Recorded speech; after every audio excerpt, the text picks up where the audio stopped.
ओम शांति। मैं आत्मा विश्व परिवर्तक आत्मा हूँ।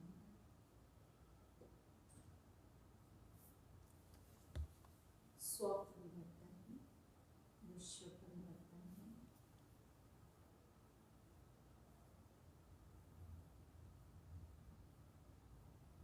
चारों ओर से अपना ध्यान हटाकर स्वयं को देखिए। मैं आत्मा दिव्य ज्योति हूँ।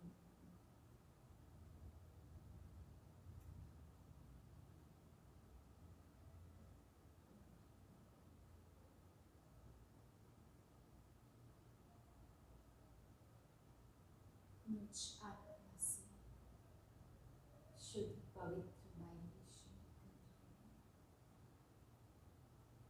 फैलते जाए।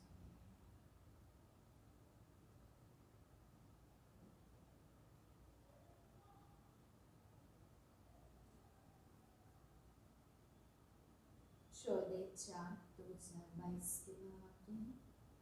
आज बाबा कहते मीठे बच्चे, योग बल से घाटे के खाते को चुकतू कर सुख का खाता जमा करो। व्यापारी बन अपना पूरा हिसाब निकालो। प्रश्न है, तुम बच्चों ने बाप से कौन सी प्रतिज्ञा की है? उस प्रतिज्ञा को निभाने का सहज साधन क्या है? उत्तर है, तुमने प्रतिज्ञा की है, मेरा तो एक शिव बाबा, दूसरा न कोई। भक्ति में भी कहते थे, बाबा जब आप आएंगे तो हम और संग तोड़ एक आपसे ही जोड़ेंगे।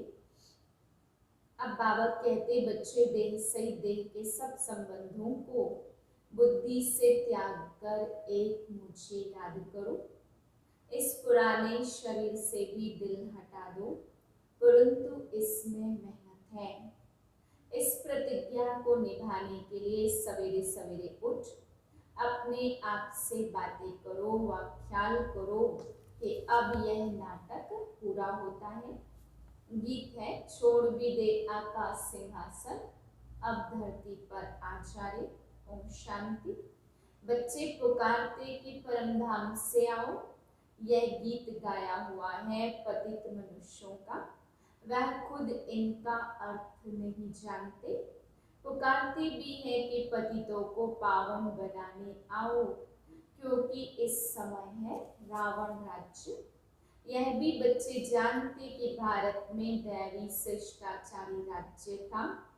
अभी तुम शिष्टाचारी बनने का पुरुषार्थ कर रहे हो। बाप कहते, बच्चे अभी तुमको वापस चलना है, पुराना पाप का खाता चुकतू करना है। व्यापारी लोग 12-12 मास पुराना खाता बंद करते हैं, घाटे व फायदे का हिसाब निकालते हैं। अभी तुम बच्चे जानते हो, भारत में हम आधा कल्प फायदे में और आधा कल्प घाटे में रहते हैं, अर्थात आधा कल्प सुख और आधा कल्प दुख पाते। उसमें भी दुख बहुत थोड़ा पाते, जबकि तमो प्रधान अवस्था होती है। वे भी चारी भक्ति में चले जाते हैं। बाप बैग बच्चों को समझाते, अब तुमको फायदे में जाना है।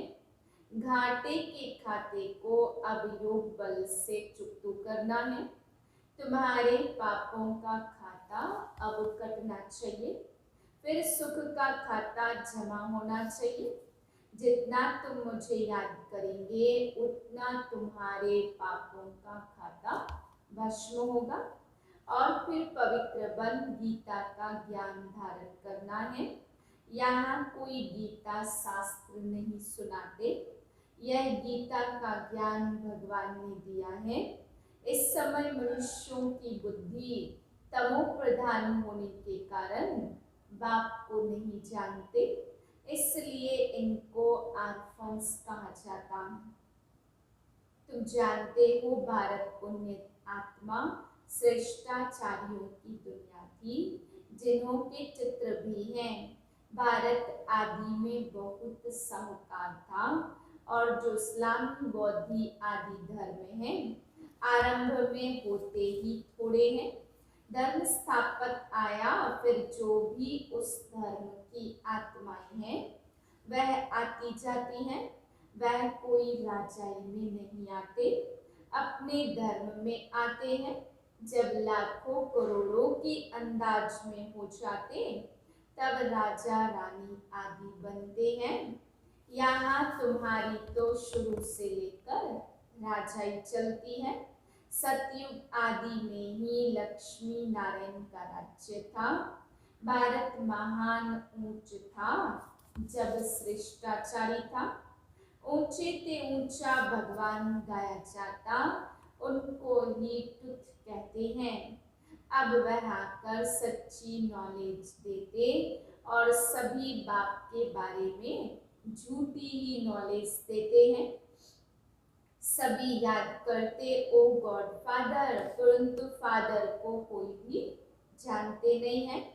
कभी तुम पूछो लौकिक फादर को जानते हो, तो यह थोड़ी कहेंगे कि वह सर्वव्यापी है। फादर माना फादर, फादर से तो वर्षा मिलता। बाप समझाते मैं हूँ बेहद का रचयिता। मुझे बुलाते ही है पतित दुनिया में, प्रलय तो होती नहीं है, यह सारी पतित दुनिया है। मुझे तुम बच्चों के लिए ही आना पड़ता, तुम बच्चों को ही समझाता हूँ। मनुष्य गुरु आदि करते हैं शांति के लिए, परंतु वह सब है भक्ति मार्ग के लिए। हठ योग आदि सिखलाते, उनसे कोई बेहद का वर्षा मिल नहीं सकता। गुरु करते उनसे अल्पकाल के लिए थोड़ा सुख मिलता है। वह सब है हद का सुख देने वाले, बेहद का बाप और बेहद का सुख देने वाला। बाप मुक्ति जीवन मुक्ति की सौगात ले आते। सतयुग में सिर्फ एक ही धर्म होता, यहाँ तो देखो कितने अनेक धर्म हैं, वृद्धि होती ही रहती है। अब फिर इतनी सब आत्माएं वापस जाएंगी शांति धाम में। यह तुम बच्चों को सृष्टि के आदि मध्य अंत का ज्ञान मिल रहा है। बाप है इस मनुष्य सृष्टि का बीज रूप, उनके पास सारी नॉलेज है। सर्वव्यापी कहने से ज्ञान व भक्ति की कोई बात ठहरती नहीं है। भगवान सर्वव्यापी है, तो फिर भगवान की भक्ति करने की क्या दरकार है। भक्ति करते परंतु समझते नहीं है। पत्थर टिककर सबकी भक्ति करते रहते हैं।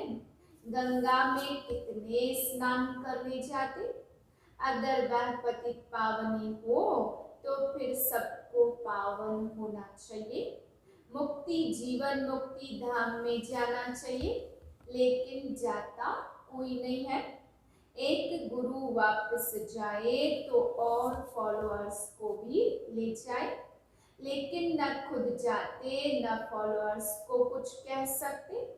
देह अभिमान में बहुत हैं, ऐसे कोई भी नहीं कह सकेंगे कि हम निराकार परमपिता परमात्मा तुम बच्चों का बाप हूँ, तुमको साथ ले जाने आया हूँ। यह बाप को ही हक है। अब पुरानी दुनिया को छोड़ना है, इसलिए योग बल जरूर चाहिए। गफलत करने से पद नहीं पाएंगे। तुम बच्चे जानते हो बाबा हमको लायक बना रहे हैं। बच्चे जो नालायक बन जाते वह देवाला मारते। कल्प कल्प तुमको 100% साल्वेंट बनाता हूँ, फिर रावण तुमको इंसाल्वेंट बना देते। समझते भी हैं बात ठीक है। अब बरोबर कलयुग का अंत है, सतयुग आदि का संगम है। समझो मकान की आयु 100 वर्ष है, अगर 25 वर्ष बीत गए तो 1/4 पुराना हुआ। 50 वर्ष होंगे तो पुराना नाम रख देंगे। यह भी 4 भाग रखे जाते, सतो रजो तमो। अब फिर यह पुरानी दुनिया से नई दुनिया होगी। गोया सारी दुनिया को नया जन्म मिलना है। यह पुरानी दुनिया है और बाप कहते अब मैं नया जन्म दे रहा हूँ। दुनिया पुराने से नई हो रही है। तुम आए हो राजयोग सीखने।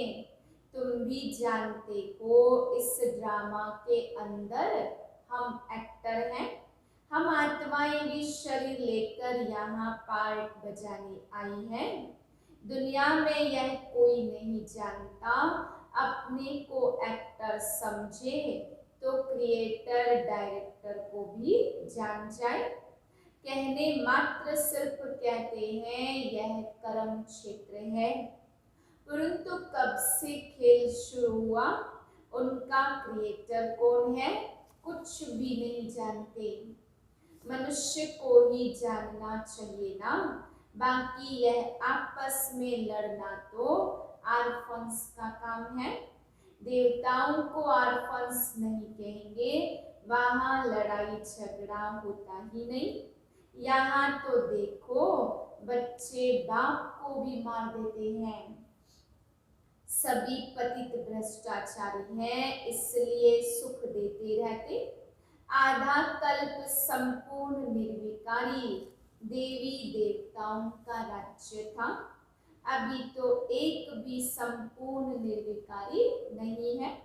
अभी बाप तुमको श्रीमत देते, यह पुरानी दुनिया खत्म होने वाली है। मैं आया हूँ नई दुनिया स्थापन करने। तुम प्रतिज्ञा भी करते हो बाबा आप आएंगे तो हम और संग तोड़ एक आपके संग ही जोड़ेंगे। मेरा तो एक बाबा दूसरा न कोई। अब बाबा आए हैं, कहते हैं देह सहित देह के सभी संबंधों का त्याग कर मुझे याद करो। इसमें ही मेहनत है।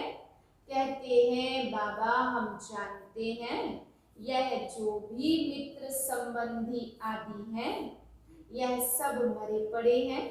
यह शरीर भी खत्म हो जाएगा, पुराना है। अब हम पुराना शरीर छोड़ नए में जाएंगे। पुराने शरीर से दिल हट जाती है। अभी हम गए कि गए, पुरानी दुनिया भस्म होनी है। बाप समझाते सवेरे उठकर ऐसे ऐसे ख्याल करो। अभी नाटक पूरा होता, हमको वापस जाना है। अब एक ही बाप की श्रीमत पर चलना है। अभी नई दुनिया में जाना है, इसलिए जीते जी सबसे बुद्धि योग तोड़ एक बाप से जोड़ना पड़े। इसमें बड़ा अभ्यास चाहिए। अभ्यास के लिए बाप कहते हैं सवेरे उठो। दिन में तो शरीर निर्वाह अर्थ कर्म करना है। रात का अभ्यास वृद्धि को पाता है। जितना टाइम मिले बाबा को याद करो। बाबा की याद में तुम कितना भी पैदल करते जाओ कभी थक नहीं सकते। योग बल की खुशी रहती है। याद का अभ्यास होगा तो कहाँ भी बैठे याद आ जाएगी। खाने पर भी याद में रहना है। फालतू वार्तालाप नहीं चलना चाहिए। बाप की याद से ही विकर्म विनाश होंगे, फिर अंतमति सोगति हो जाएगी। अभी वापस जाना है। सभी का सदगति दाता, सबको श्रेष्ठाचारी बनाने वाला, शांति देश में ले जाने वाला एक ही बाप है। जन्म जन्मांतर तुमको बाप टीचर गुरु मिले, परंतु वह सब है जिस्मानी। कोई भी आत्माभिमानी बनना नहीं सिखलाते। यह तो बेहद का बाप ज्ञान का सागर है। जो भी आत्माएं हैं उनमें संस्कार भरे हुए हैं। फिर शरीर धारण करने से वह इमर्स होते। अभी तुमको सारे ड्रामा की नॉलेज है और तो सभी मनुष्य घोर अंधियारे में हैं। गाया भी हुआ है, ज्ञान अंजन सतगुरु दिया। तो ज्ञान अंजन देने वाला ज्ञान सूर्य बाप है। सतयुग को दिन और कलयुग को रात कहा जाता। आत्माएं उस निराकारी बाप को याद करती हैं। बाप समझाते, मैं तुम बच्चों को ब्रह्मा मुख द्वारा कल्प पहले मुआफिक सब भक्ति मार्ग के शास्त्रों का राज समझाता हूँ। यह सब भक्ति मार्ग की सामग्री है जो आधा कल्प से चलती आती। मनुष्य तो कह देते यह परंपरा से चलते आए हैं। रावण को भी परंपरा से जलाते आए। त्योहार जो मनाते हैं वह सब कहते परंपरा से चल रहे हैं। परंपरा का अर्थ क्या है वह समझते नहीं। सतयुग की आयु लाखों वर्ष लिख दी है तो मनुष्य घोर अंधियारे में है ना। भक्ति कब से शुरू हुई, पावन कब बने, कुछ भी जानते नहीं। भगवान पतितों को पावन कब बनाने आए? कहते भी हैं क्राइस्ट से 3000 वर्ष पहले स्वर्ग था। परंतु फिर भी अनेक मत है ना। इनकी कितनी मतें दुनिया में काम कर रही हैं। बाप आकर श्रेष्ठ मत देते। श्रीमत से तुम श्रेष्ठ सो देवता बनते हो। रुद्रमाला भी है। रुद्र भी निराकार भगवान ही ठहरे। वह है श्री श्री। देवताओं को कहेंगे श्री अर्थात श्रेष्ठ। अभी तुम बच्चे जानते हो कि श्री श्री द्वारा श्रेष्ठ दुनिया बनती है। बाप श्री श्री है, श्री बनाने वाला। यह सब बातें याद करनी है। कल्प पहले वाले ही समझेंगे। यह ज्ञान सब धर्म वालों के लिए है। सबको बाप कहते अपने को आत्मा समझो। बेहद के बाप से कितना सुख मिल रहा है। बेहद का बाप आकर इतने बच्चों को एडॉप्ट करते हैं। यह मुख वंशावली है ना। कितने ढेर बीके हैं जो फिर देवता बनने वाले हैं। यह है ईश्वरीय कुल। दादा है निराकार। उनके बच्चे का नाम है प्रजापिता ब्रह्मा। इन द्वारा एडॉप्ट करते तुम ब्राह्मण हो, शिव बाबा की फैमिली, फिर वृद्धि जरूर होती। अभी तुम्हारी नंबर 1 बिरादरी है।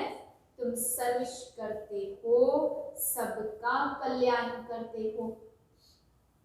तुम्हारा जड़ यादगार मंदिर एक्यूरेट बना हुआ है।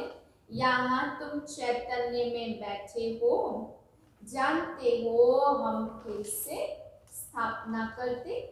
भक्ति में हमारे यादगार मंदिर बनेंगे। शिव बाबा न होता तो तुम कहाँ होते? ब्रह्मा विष्णु शंकर कहाँ हैं? अभी शिव बाबा रचना रच रहे हैं ना। तो प्रजापिता ब्रह्मा का चित्र अलग होना चाहिए। त्रिमूर्ति ब्रह्मा कहते हैं परंतु उनका तो कोई अर्थ ही नहीं। तुम जानते हो परमपिता परमात्मा ब्रह्मा द्वारा स्थापना करते हैं तो करण करावनहार शिव बाबा है। यह सब बातें धारण करने की हैं। शिव बाबा खुद राजयोग सिखला रहे हैं, नॉलेज दे रहे हैं, तो वह धारण करनी चाहिए। इसमें प्योरिटी फर्स्ट है। हिम्मत भी दिखानी है। ग्रस्त व्यवहार में रहते पवित्र रहकर दिखाना है। कोई बच्ची को बचाने के लिए भी स्वयंवर करते, जिसको गंधर्वी विवाह कहते। फिर उसमें भी कोई फेल हो जाते कोई कोई ऐसे भी होते हैं जो शादी कर फिर पवित्र रहते हैं, पवित्र रह फिर नॉलेज भी लेनी है, धारण कर औरों को भी आप समान बनाकर दिखावे, तब ऊंच पद पा सके। इस ज्ञान यज्ञ में विघ्न भी बहुत पड़ते, यह तो सब होगा। ड्रामा में नूड है, कई बच्चियां कहती हैं हमें साहूकारी क्या करनी, इससे तो बर्तन मांज कर रोटी खाना अच्छा है। पवित्र तो रहेंगी परंतु हिम्मत चाहिए बहुत। अच्छा, मीठे मीठे सिकिलदे बच्चों प्रति माता पिता बाप दादा का याद प्यार और गुड मॉर्निंग। रूहानी बाप की रूहानी बच्चों को नमस्ते। हम रूहानी बच्चों की रूहानी बाप को नमस्ते।